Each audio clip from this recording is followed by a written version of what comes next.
Ladies and gentlemen, if you'll all take your seat, and as soon as you're all seated, we'll get the program started.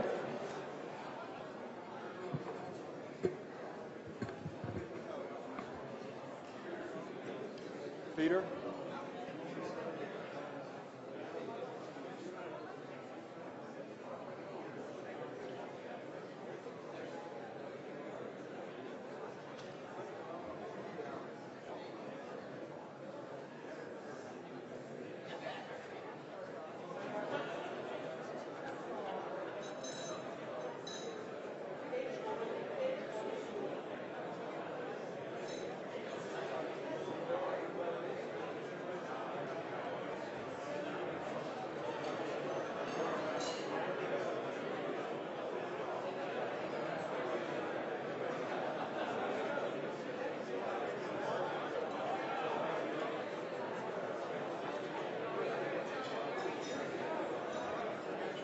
Okay, if you will all have your seats, we'll get started. Please take your seats.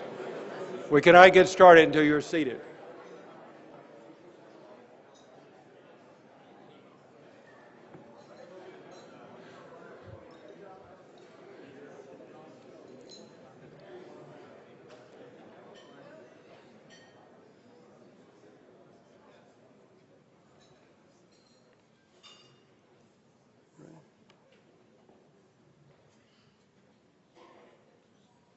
You ready?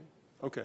Ladies and gentlemen, if you will join me in welcoming the Prime Minister of Singapore, Prime Minister Lee, and the Mayor of the City of Houston, Mayor Parker, and Mrs. Lee.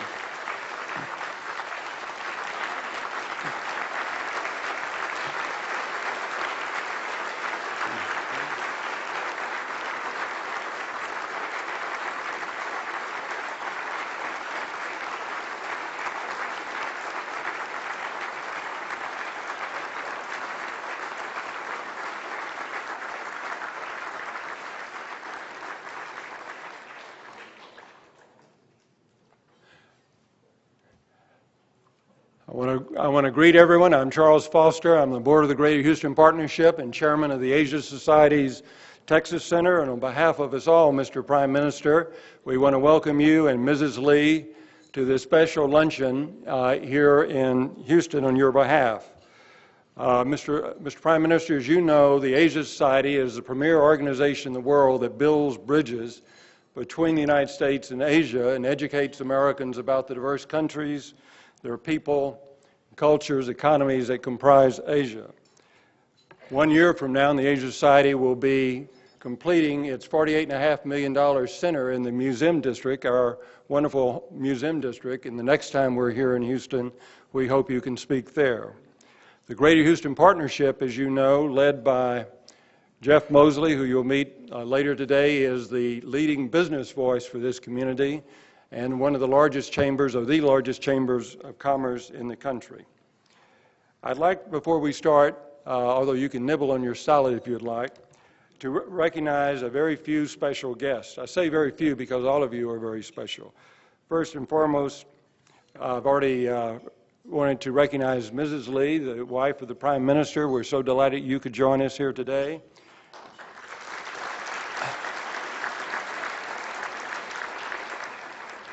Our own Mayor, Anise Parker, who you'll hear from later. Mayor Parker will be leading her very first trade mission, or mission to Asia, including Shanghai to represent Houston at the China Expo. This morning, Mr. Prime Minister, she was very interested in the concept of a city-state, and she said later she was going to explore that.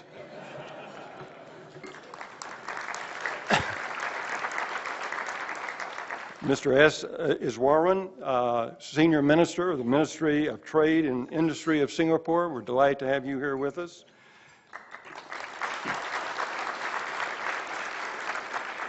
Ambassador Chan Heng Shi, who is your distinguished ambassador, long-serving ambassador of Singapore in Washington, 14 years, and she does a wonderful job, and she's been here on a number of occasions representing Singapore.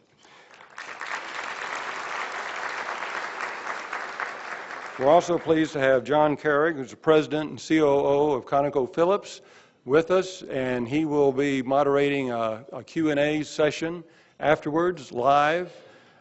So have your questions ready. I saw Prime Minister Lee on the Charlie Rose show, and he's accustomed to taking hard questions, so don't let him down. We have, as the mayor mentioned this morning, the third largest consular corps, and I'd like to, if you'll hold your applause, introduce Consul General Arora of India, Consul General Asawa of Japan, Consul General Chu of Korea, and Consul Budhai of Indonesia.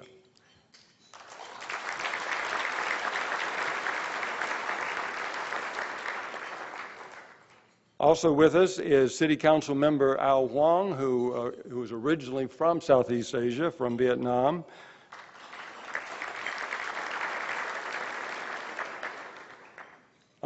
Also, Ambassador Chase Undermeyer is with us. Chase, former ambassador.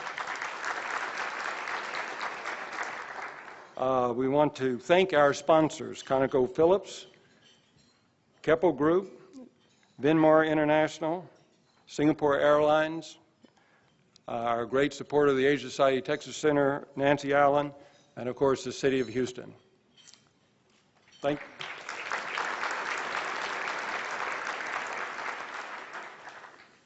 Mr. Prime Minister, we're very aware that our region can learn much from Singapore in terms of education, with Singapore leading the globe in terms of testing for math and science. We can learn from Singapore how Singapore is working to create the 21st century city in terms of water, recycling, alternative energy, and electrical cars, something we talked about this morning. We can learn more about your ability to attract business through your Economic Development Board. And we know that you are and you want to be more of a regional hub for medical research. As mentioned earlier, we're the home of the largest medical center in the United States, perhaps the world, and Texas Medical Center, with great institutions like MD Anderson Cancer Hospital that you're aware of, represented by its president, John Mendelsohn, here today. Also, as mentioned, and you're aware, one of our great educational institutions, Rice University, under the leadership of President David Lebron and Dr. Krishna Palam, has established the Institute of Sustainable and Applied Infodynamics in conjunction with your own Nanjing Technological University to develop super advanced new information technology. We are, of course, the energy capital of the world. Many of our energy companies like ConocoPhillips and ExxonMobil have a big presence in Singapore, and we greatly appreciate the fact that Singapore Airlines provides direct flights from Houston to Singapore 5 days a week out of Bush Intercontinental Airport. We are also the home, as you know, of your friend, the former President of the United States, George Bush. President Bush would be here today, but for some reason he chooses to spend his summer on the Maine coast in Kennebunkport, but he sends his regards, his very warm regards to you. I'd like, on one housekeeping measure, when we do finish this luncheon, the remarks of the Prime Minister and presentations, if you'll all remain seated until the Prime Minister and his party departs. Now, please enjoy your luncheon.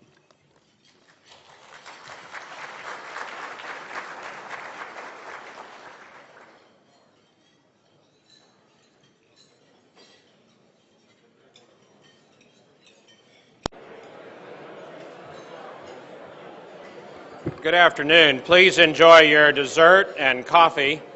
My name is Jeff Mosley, President and Executive Director of the Greater Houston Partnership. And I wanted to, if I may, just for the first time ever, practice my Malay on you for the Prime Minister's benefit. Alo dan selamat datang di Houston. Thank you. But, Mr. Prime Minister, we're so pleased you and your wife and Ambassador are with us today, and we wanted to just give you a warm personal welcome, and what a delight to have His Excellency Lee Hsien Loong with us here in Houston. You'll hear from him shortly. Thank you, Charles Foster and Asia Society, for what you do to make our city shine. A little secret about our friend Charles Foster, you may have heard that in 1981 he helped an immigrant from China here in Houston, and what he did is coming out in a movie, Mao's Last Dancer, July 31. It'll be premiering here in Houston, but Charles is a very active leader at the Partnership on Immigration. Yeah, you can applaud on that.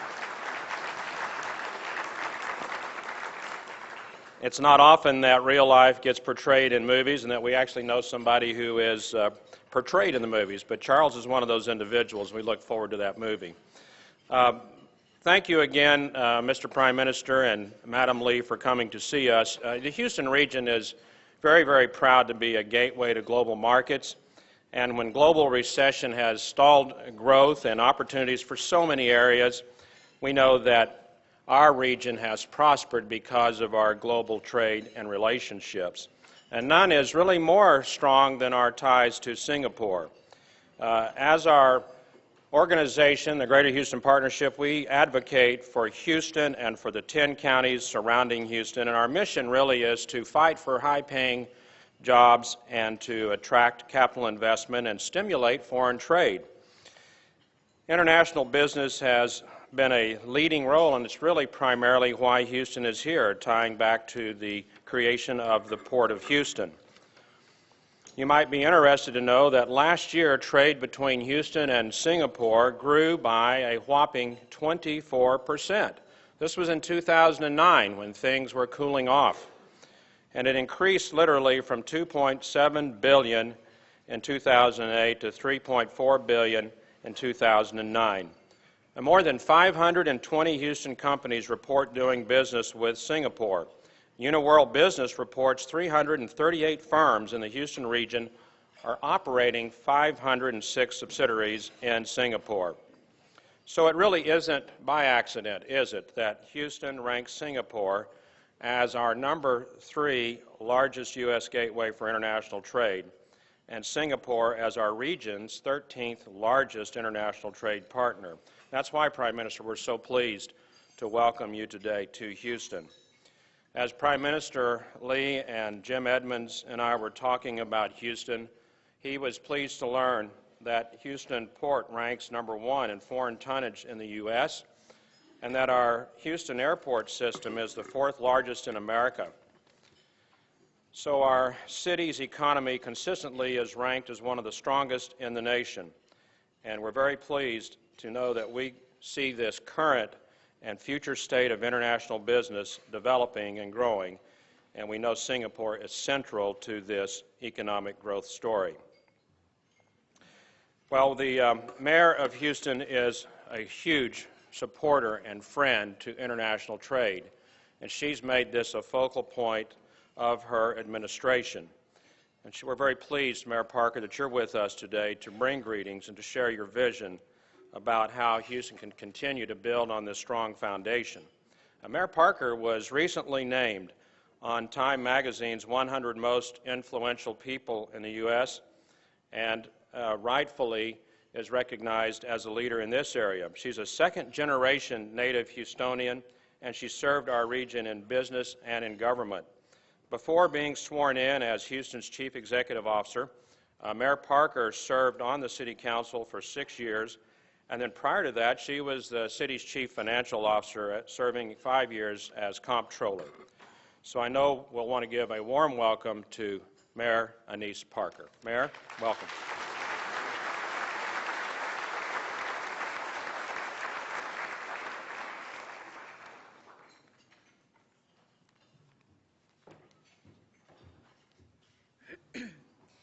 Well, it is my great pleasure to be here today and welcome and introduce the Prime Minister. We had an opportunity to visit earlier at City Hall, and for those of you who haven't had an opportunity yet to meet him or hear from him, I have to say that he is charming, quite entertaining, and someone who has a very Houston attitude about both the weather and business. And the ties between our countries are between Singapore and Houston and our two countries can only be enhanced by his visit here in our city. Mr. Prime Minister, you do honor our city by your presence, and I am hopeful that the business connections that were mentioned earlier by Mr. Mosley will continue to grow and strengthen. Prime Minister Lee was sworn in as Singapore's third Prime Minister in August of 2004. And during his tenure, he sought to build a competitive economy and an inclusive society, promoting investment in research and development and the strengthening of Singapore's social safety nets. Like Singapore, Houston is a city that takes great pride in its international ties. And when we were visiting this morning, we spent some time talking about the strong Asian presence in Houston, which is often surprising to visitors to our city. But Mr. Prime Minister, when you look out across the audience, when you stand here, you will see that diversity reflected in those who are here today. The Prime Minister has strong ties to the United States. He took a degree in mathematics from Cambridge, but then an MBA from Harvard, the Kennedy School, and I believe he expressed it as an intense American university experience. Those of us who remember the 70s understand what he means by that, perhaps. I am truly honored to have had the opportunity to visit with you and your wife. I welcome you formally to the city of Houston, and I have a small gift in token of that. It is traditional when a special guest is welcome to a city that we offer the keys to the city. Now, you've already been to City Hall, so you've seen that it's a lovely building. I'm not sure what this key fits, but you're welcome to come back and try it. But, sir, I would hope that you would come and join me, and that I may formally welcome you to our city.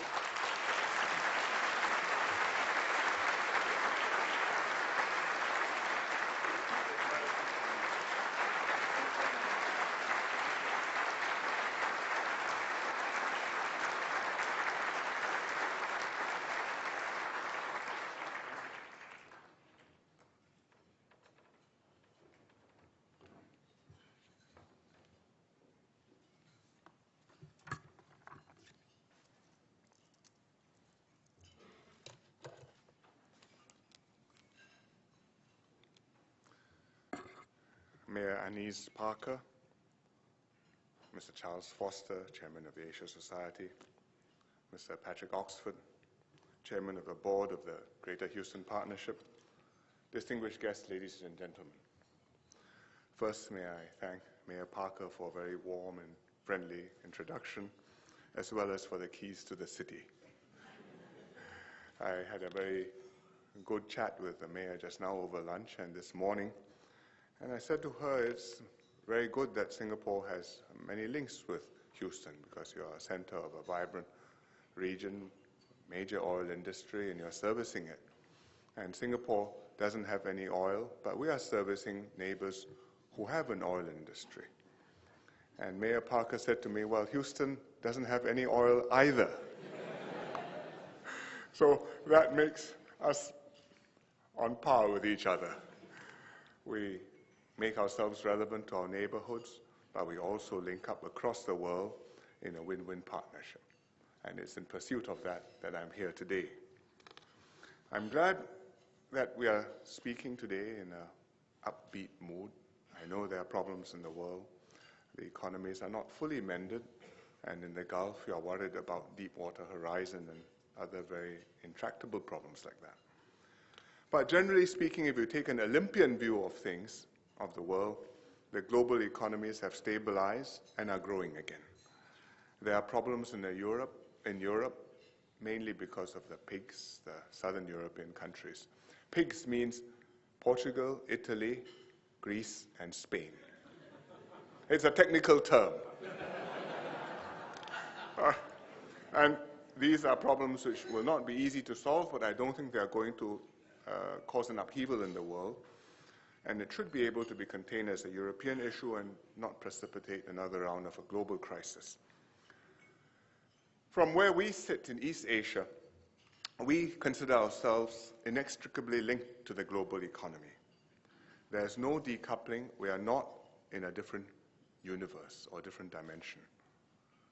When the financial crisis struck in 07, 08, we in East Asia saw our economies and our trade volumes plunge, even though our own financial systems were healthy. Our banks were okay, we didn't have subprime loans, we had not loaded up on complicated and toxic derivatives. But nevertheless, we were connected to economies which were. And in January last year in Singapore, we looked at the prospect, we looked at the reality of our trade going down by 1/3 compared to a year ago, and our economy, the prospect of our economy going down by 10% compared to a year ago. We reacted, but beyond our reactions and what we did to overcome the difficulties, we were lucky to be in East Asia, which has, at least for this phase, a vigorous, dynamic, intrinsic strength, which will see us through another, probably more than a decade or two. So this year, last year we were talking about a V-shaped recovery, and then that looked more difficult. We talked about a U-shaped recovery. Then we thought you might have an L shape. That means it doesn't recover. Then our mood lifted and we said, well, maybe a W. It will recover, but we'll go back down again. But it turned out to be a V-shaped recovery, and this year the economies have rebounded strongly. In the first quarter, China's grown 12%, India 11%, ASEAN somewhere 6 to 9%. Singapore in the first quarter grew 15%.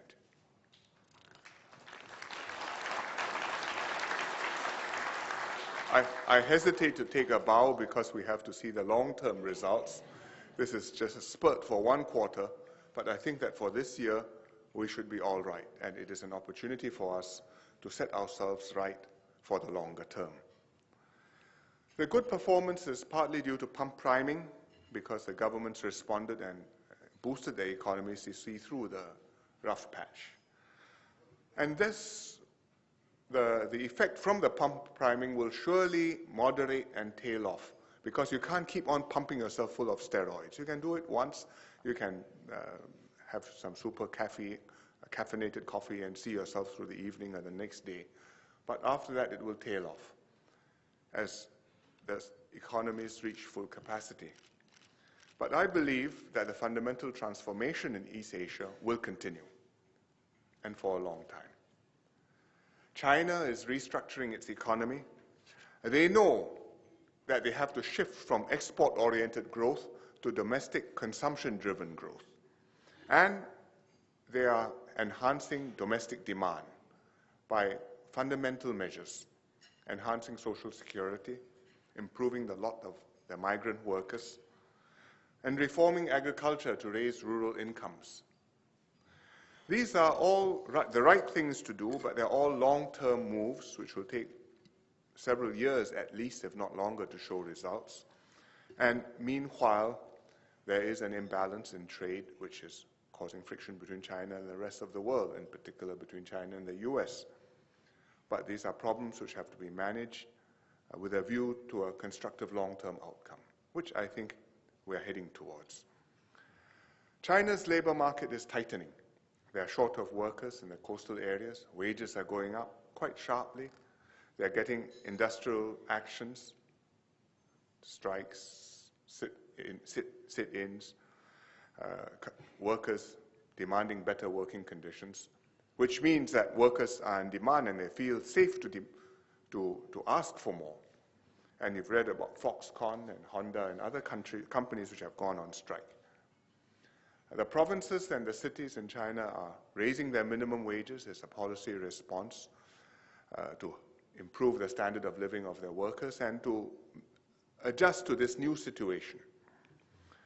Overall, this is a necessary and a positive development, because the whole point of economic development is to improve the standard of living of workers. It is not to have more and more factories using cheaper and cheaper workers.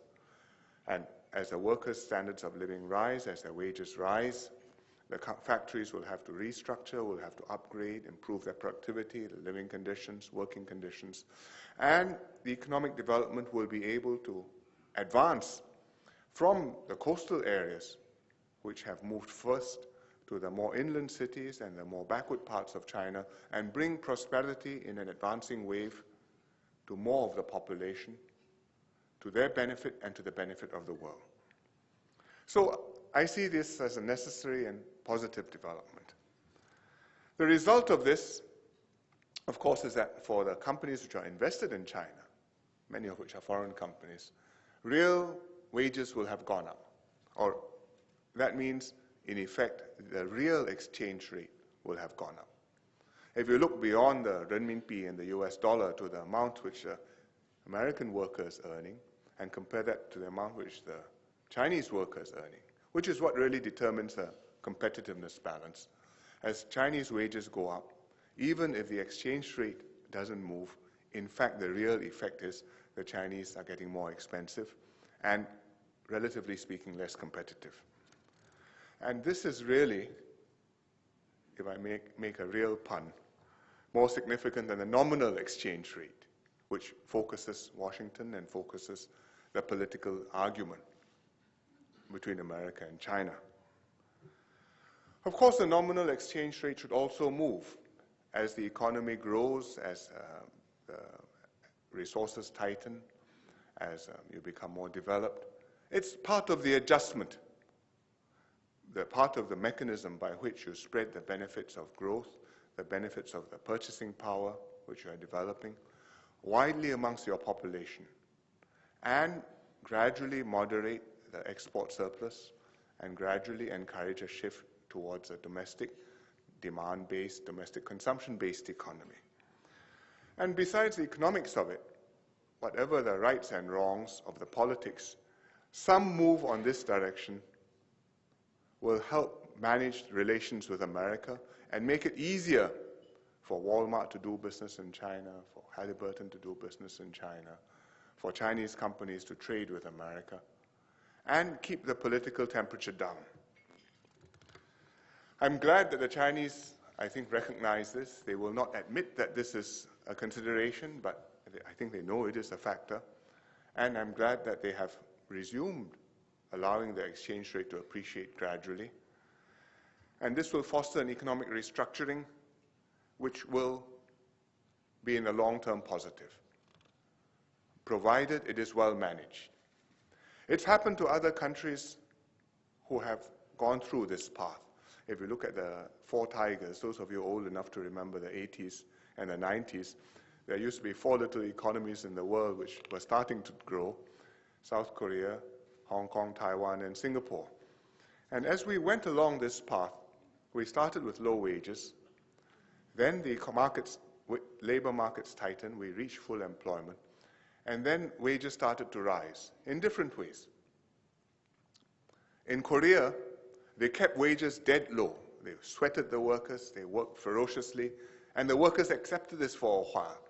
They used to work all day, 12-hour shifts, and when they finished, they went home, and after dinner, they had nothing to do. They would go and pump iron to strengthen themselves for the next day. But it only went so far, and when the dikes burst, suddenly they had a tremendous wave of disorder, strikes, very difficult situation. For 2 years, wages doubled. The economy took a hit. And it was quite a difficult business to restructure and to get to where they were. The Chinese, I don't think, will want to do that or should do that. Singapore had a different approach. We decided that we had to shift, that where we were was not possible, the waters were rising, and eventually that strategy would bankrupt. So we adjusted the wages by conscious policy in cooperation with the unions over a number of years. And we brought it up by, I think, up by 50% in 3 years or so. And we called it a new wage policy. We overdid things a little bit because we had too much confidence in what we could sustain. It was all right for a while. When the world changed, we suddenly went into a sharp dip. A tremendous recession is a real cold bath, and we had to adjust, change course, and get back on track again. So it was not painless, but overall it was a strategy which got us from where we were to where we needed to be, at a higher position with a different economic structure, more productive workforce, higher costs in terms of dollars per hour, but a lot better output in terms of output per hour, and a better basis for long-term growth. And I hope that the Chinese will be able to manage their problems in an orderly and effective way to continue to deliver growth, maintain social stability, as well as long-term good foreign relations with America and its partners, so that we can continue to benefit from their emergence and their development. China has grown confident with rapid development. They've hosted the Olympics in Beijing 2 years ago, a grand success. They're hosting the Expo this year in Shanghai. The mayor is about to visit them. I think they are determined to make that another grand success. They've got so many other achievements. They haven't got into the World Cup yet, but they are trying, and they've got enough successes to feel that they have reason to be proud. And Deng Xiaoping's old dictum was to hide your capacity and bide your time. Tao Guang Yang Hui.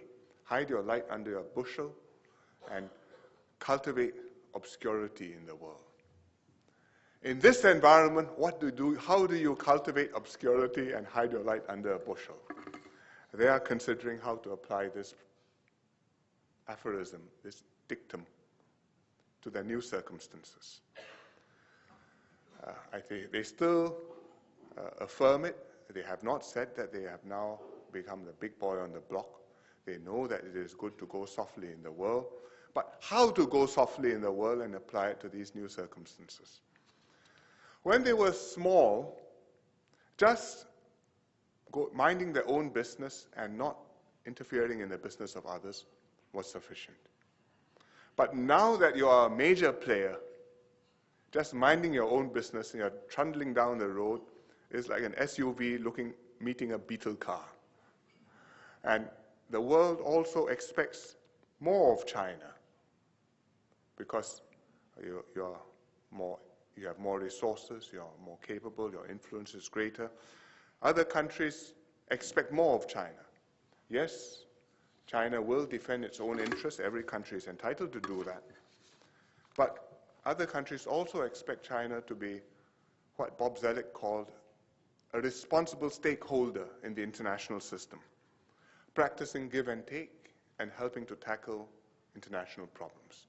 Because no major international problem can be solved without the participation of China, whether it's global warming, whether it's trade, whether it's nuclear security. China's participation and cooperation is vital. Just take global warming. At the climate change talks in Copenhagen last December, you may remember President Obama went, and we had a lot of leaders went, but it was not a successful outcome. China took a hard line. It refused to commit to binding international obligations and risk constraining China's growth over the long term. They understand the problem. They are taking measures to improve their energy efficiency, reduce their carbon emissions, to go to wind farms, solar panels. In fact, they're the biggest solar panel makers in the world now. But they were not prepared to commit to obligations which would bind them, not just for the next 5, 10 years, but even for the next 50 or 100 years. They felt that China has the potential to develop, that if things go well, they will get there, and they're not prepared to say we will cap emissions if this is going to cause them to have to sacrifice that goal of economic development. It's a hard-nosed approach. I think those who negotiated with China felt that it was a hard line. But China is not the only country which takes this attitude. The Indians also have a similar perspective. The Brazilians have a similar perspective. The South Africans have a similar perspective. And if you talk to them, you will understand that it is not just that they are being unreasonable, but that these are very powerful human needs and trends which no government, whether you're elected or not, can ignore, because you're talking about, in China's case, 1.3 billion. If you add all the others in, probably more than at least 2.5, maybe 3 billion people if you add India. 3 billion people wanting a standard of living, not like Houston, Texas, but maybe like West Virginia or someplace like that. And if you imagine the whole world like West Virginia, it's going to be a very different world. And how can any political leader say, well, I will abjure that. That's not for me because of CO2. So now they've gotten smart, they've gotten together, they're working together in a group called the BASIC Group. Brazil, South Africa, India, China. And they are coordinating their position in these international climate talks. So China is part of this and will have to, any solution will have to have them engaged and signing on. But if you take a 50-year perspective, China has to think about the consequences of climate change too. You may want one auto per family, but if climate change is going to lead to more typhoons, which is what we call hurricanes in our part of the world, or more flooding, or glaciers melting and therefore rivers drying up in summer, that is going to have major impacts on China, as it will have on the United States. And therefore, I think China and the BASIC countries will need some deal on climate change as much as the rest of the world and as much as the developed world. What deal, how to balance it, who's to pay, who's to cut, how to compensate, these are vexed issues. If we discuss them at lunch, we will never finish lunch. But we know that we need to move in this direction, that America has to be part of this too, because you are a powerful economy and also a major emitter, and it's a bit of a sensitive subject to raise in an oil town, but it is a reality. You can postpone the problem. You can, as one southern governor said to me, kick the can down the road. But you can't keep on kicking the can down the road. At some point, you must pick it up and decide what worms are inside the can and deal with them.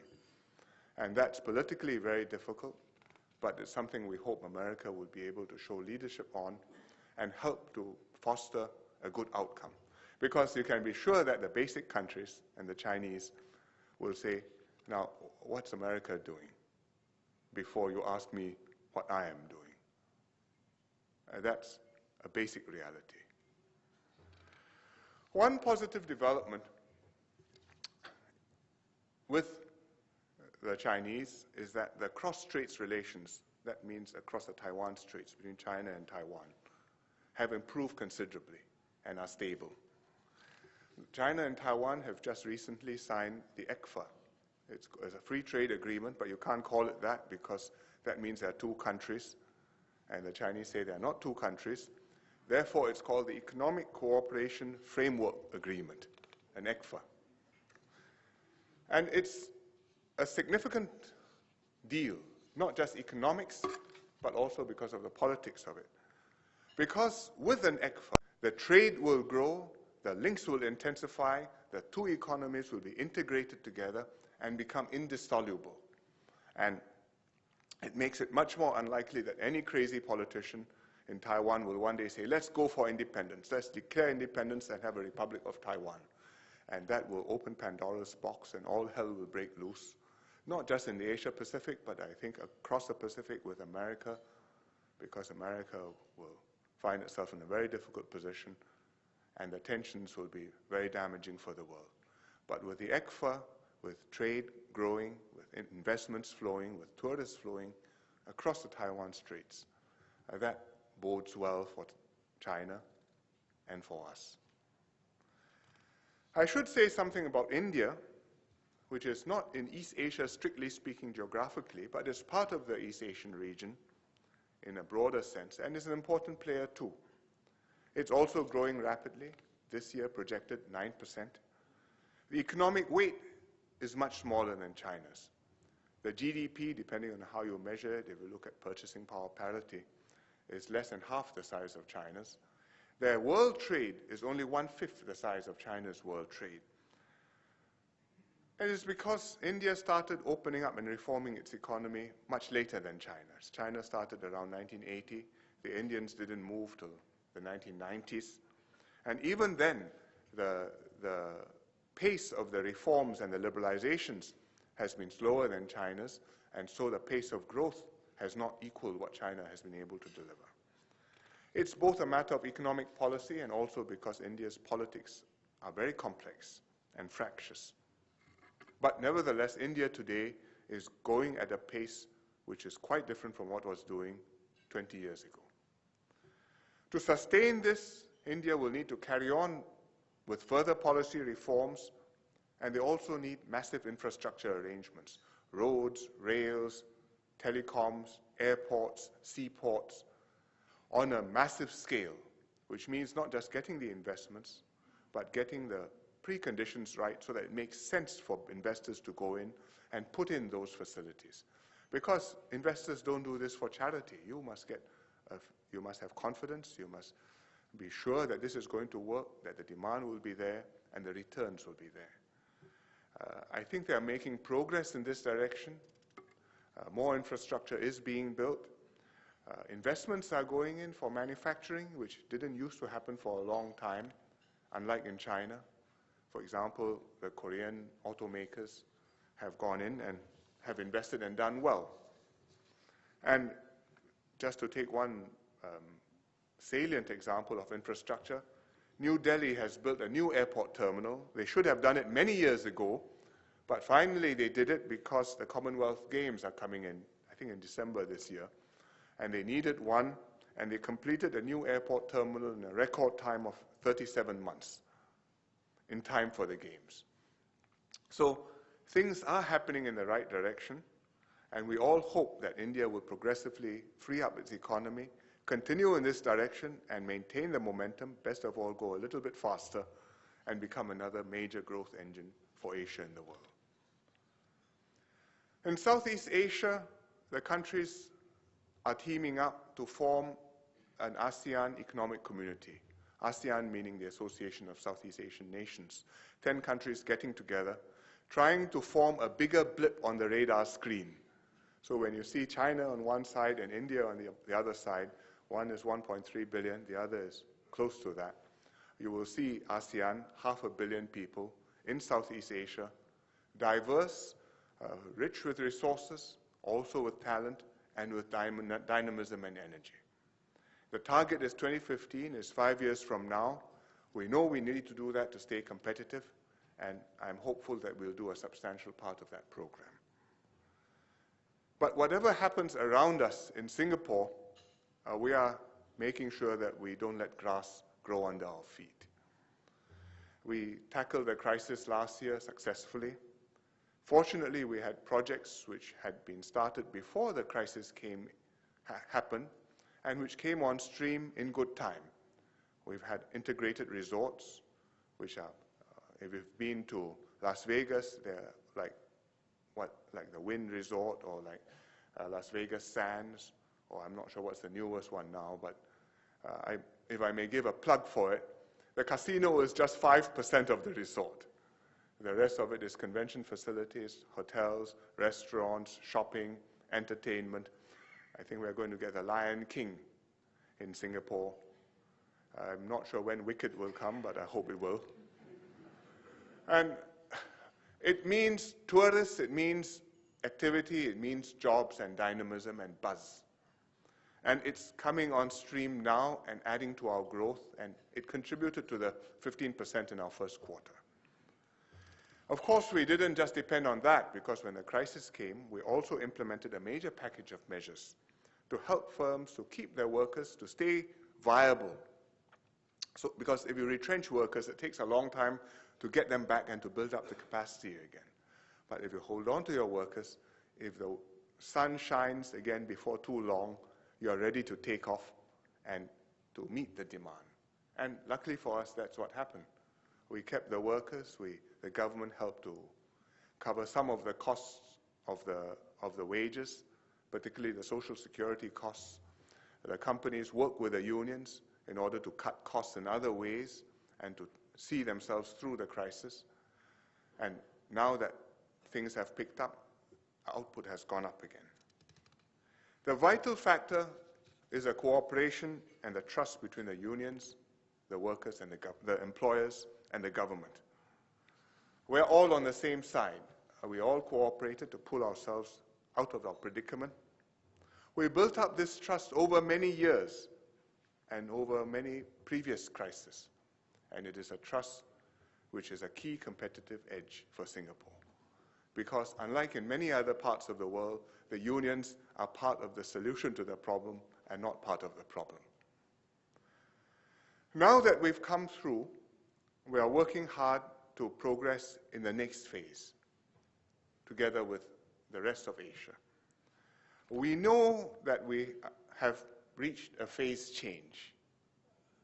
We have to grow, but in a different way. It has to be a qualitative growth, improving the productivity of our workers, increasing the efficiency of our companies, bringing in new companies, doing new businesses to replace old companies which may not be so competitive or maybe do better if they move out of Singapore to other areas where the costs are lower, but where the overall environment may not be so conducive, but, well, all right, they take a trade-off. Meanwhile, in Singapore, we have good projects, good activities, good jobs, and good standard of living, and continuing to rise over time without having a brute, endless physical expansion, either of numbers, of people, or of space. It means we have to raise productivity for our workers. We have to invest in their education and training systematically. We have to attract talent from around the world. And we have to stay business friendly.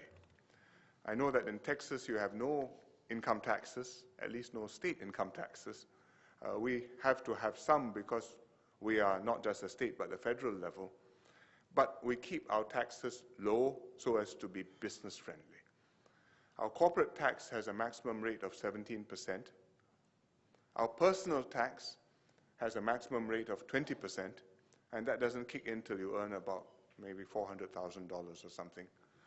And our consumption tax, which is something like your sales tax, but it's a value-added tax, we call it the goods and services tax, is at 7%.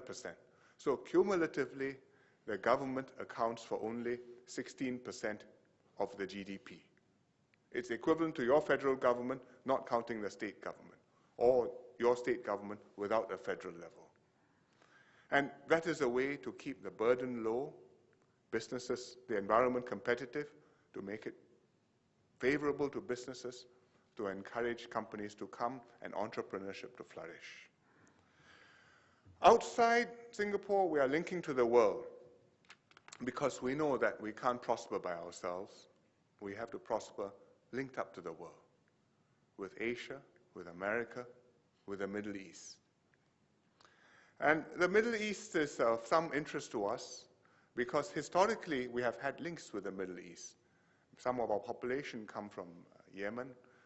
We have an Arab population in Singapore which has integrated with our own Malay population. And there are many cultural exchanges which go back hundreds of years.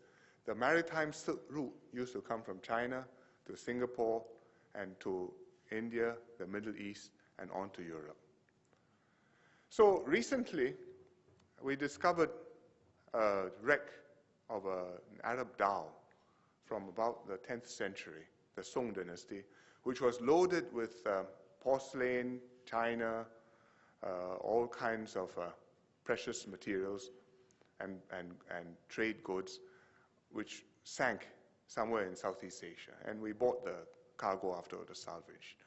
So we discussed this with the government of Oman, because the dhow is exactly the same as the dhows which now still sail in Oman. And the Sultan of Oman very generously decided that they would build a replica of this ancient dhow and sail it using ancient technology, ancient except for the GPS system, by wind all the way from Muscat in Oman through India to Thailand, Malaysia, Penang, and to Singapore, where it recently arrived and where it will stay safely sheltered in a museum one day.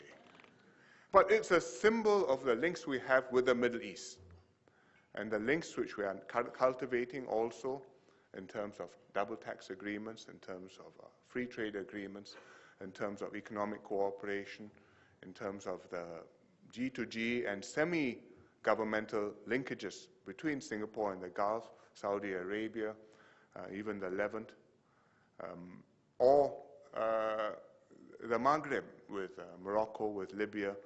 We are developing links with these countries, and they are comfortable with us. So we get the business people coming, we get patients from the Middle East coming to our hospitals. I think that our hotels, the hotel I'm staying in Houston has got 6 Arab channels. Our hospitals in Singapore have got several Arab channels too, because they have that many foreign patients.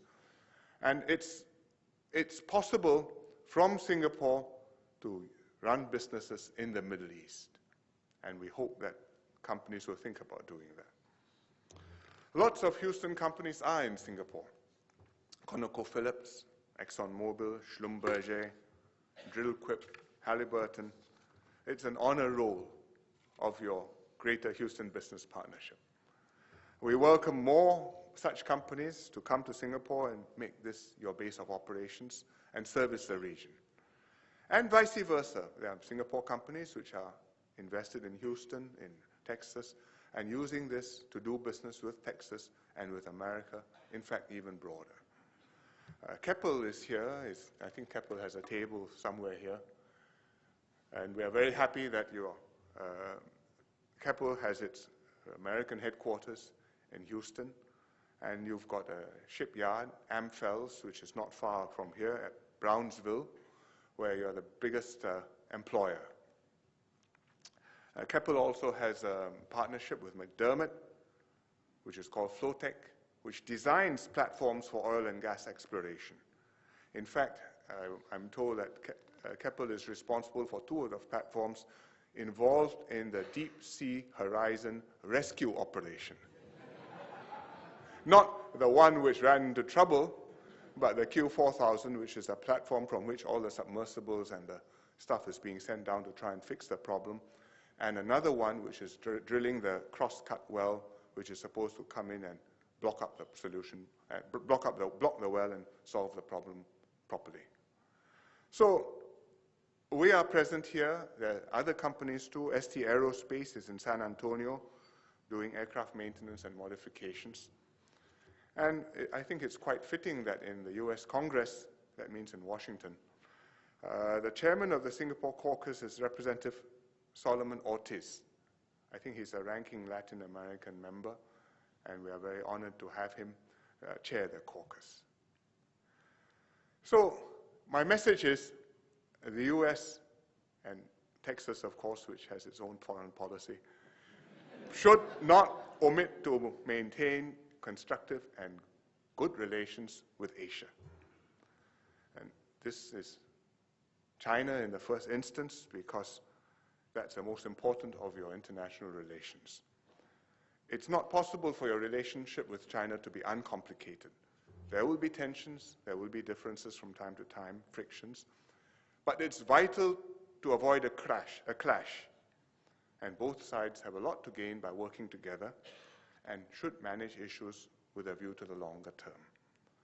But we also hope that America will maintain your links with other partners in Asia. You have many interests in the region, also many friends who see the US as being critical to maintaining a stable strategic balance in the region. In order for you to be active in Asia, you have to have a positive trade agenda.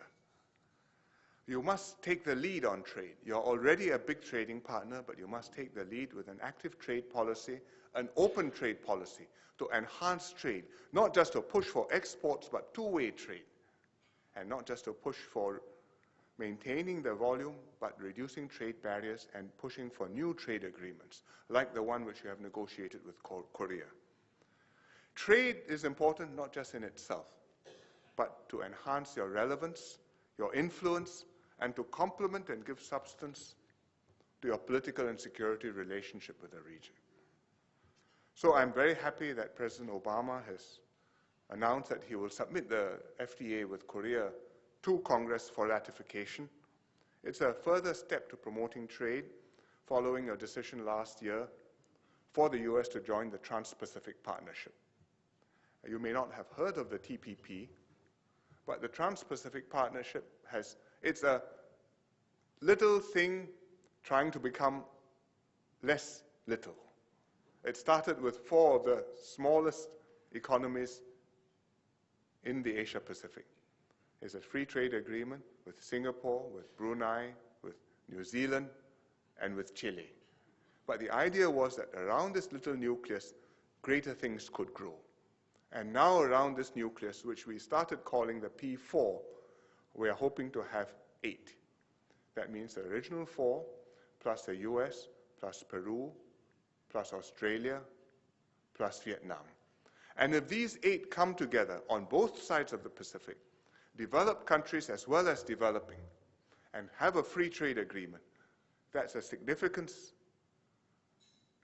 deal in itself and a significant sign of America's commitment to the region and of what the region promises for America and for all the countries here.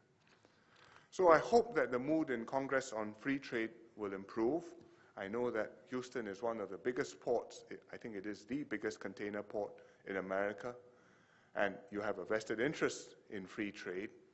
I hope you will lobby your congressmen and get your congressmen to lobby their friends in Congress to push for this free trade agenda and enable the U.S. to participate more actively with Asia and take your place in the global system of which you are such an important part. So thank you very much, and I look forward to taking your questions.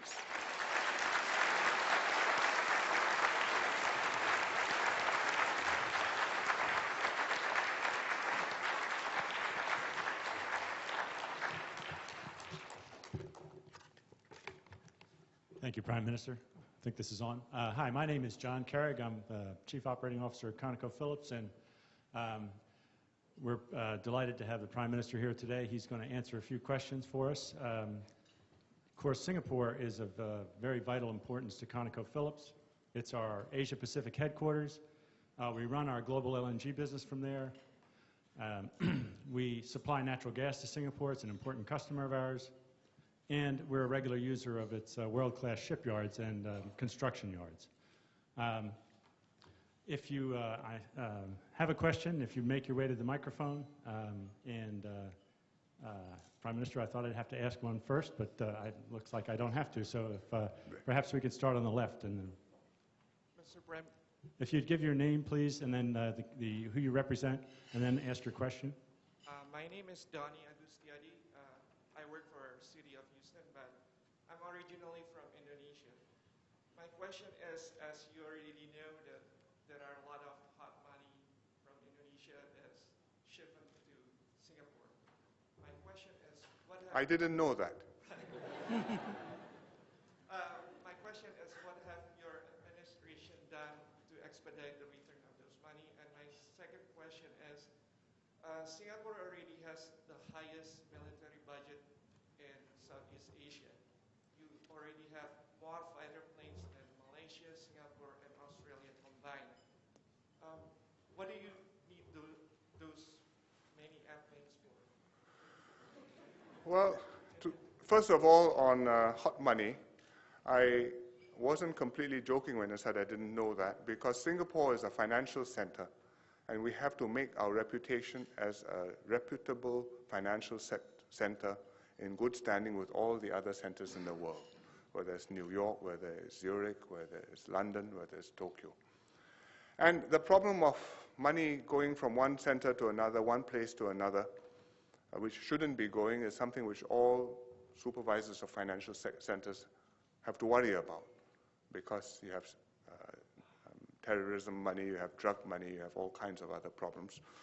And therefore, all centers have worked out standards and mechanisms how to detect it, how to report it, how to investigate it, how to cooperate with other countries in order to deal with money which shouldn't be there or which shouldn't be flowing.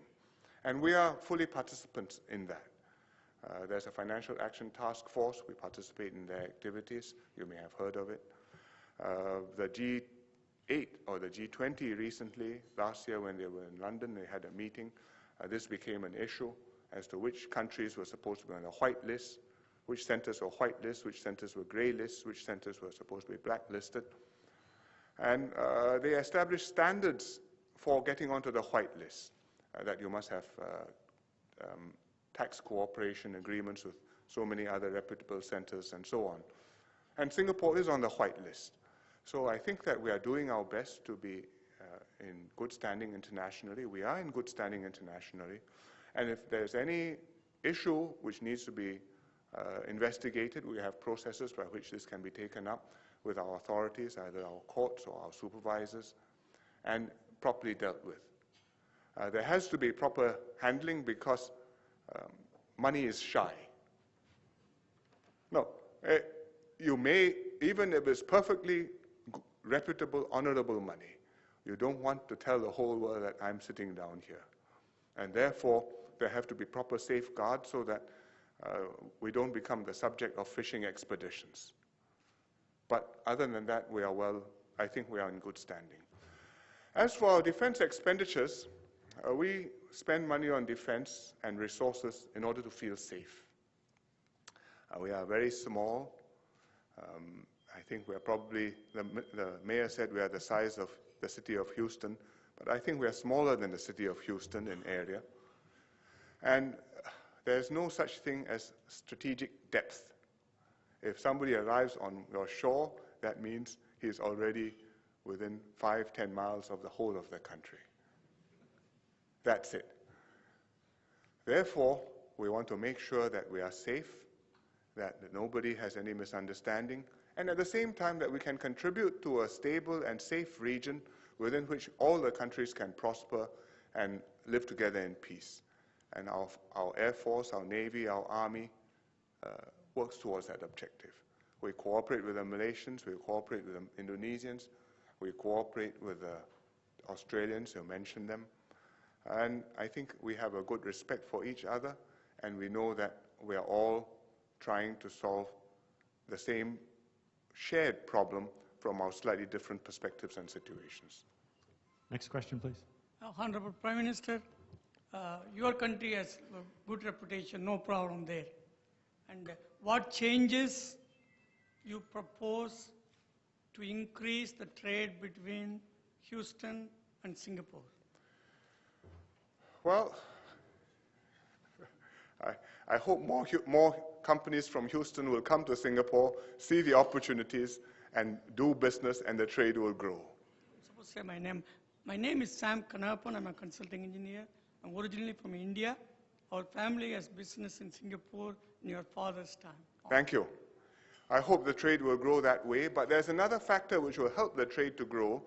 I was just talking to the chairman of your port just now, and he told me that when the Panama Canal widening project completes in about 5 years' time, many more ships will be able to sail from Houston through the Panama Canal to the Asia Pacific and quite logically to Singapore, which is a major port. It will make a very significant difference. It will make it competitive for the trade to go from Houston to Singapore by sea all the way, instead of by road or rail across the US, over the Rockies to Los Angeles, and then double-handle ship, and then go to Singapore. And that will, I'm sure, increase the volume significantly. In fact, it will make Houston a Pacific city, which is a good thing. I think we have time for just one more. This gentleman, I believe. Parash Patel with a new social venture called E Squared, Equitable Energy, which deals with energy poverty. I had a chance to visit Singapore in '07 when your country had hosted the Asia 21 Summit, and find it quite welcoming and warm, and I hope you have found our city the same. My question is dealing with energy poverty and climate change. You touched upon it in your address today. There are about 2 billion people that do not have access to modern energy, much of which are found in Asia. And I'm wondering, since Singapore has always been a source of wisdom and quiet counsel, what the negotiations, say, in December can do to increase adaptation and access to energy? Thank you. Well, I think the negotiations are not very focused on increasing access to energy because they are focused on how to adapt to and mitigate the consequences of climate change. To get access to energy really means economic development. And that means education, infrastructure, good government, patient work to develop the economies and to provide jobs for people so that they will be able to afford the energy and the energy can be provided to them. If you see what's happened in China over the last 20 years, it's impressive. If you see what's happened in India over the last slightly shorter period, that's also very impressive. And if that can continue in these two very populous countries, and if some of those lessons can be translated to other poor parts of the world, I think that's the best strategy to provide energy to the whole country, to the whole of the human population. You can look for many ways to tackle individual problems. It can be energy, it can be malaria, it can be malnutrition, it can be poverty. But the real solution is to get economic growth going, development, which will benefit a broad majority of people in each country. And then all these other problems become solvable. Thank you very much, Prime Minister, for your clear and thorough answers.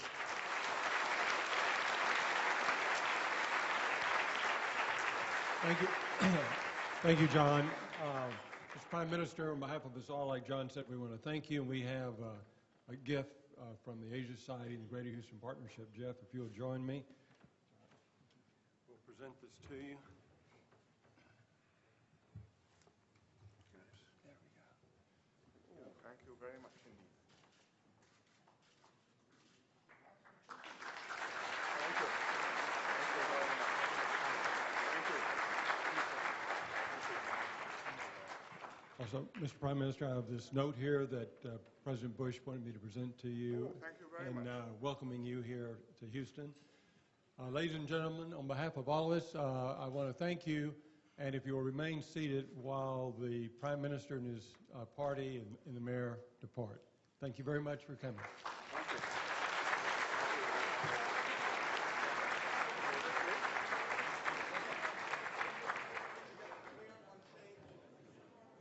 Bring the mayor up? Yeah, sure. Okay.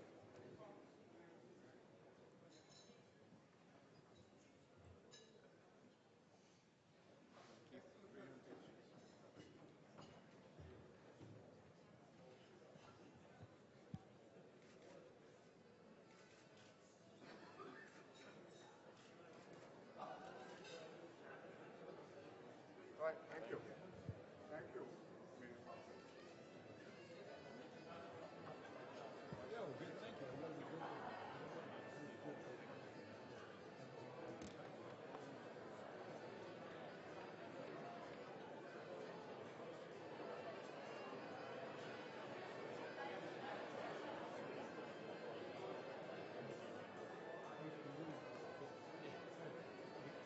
Our next governor.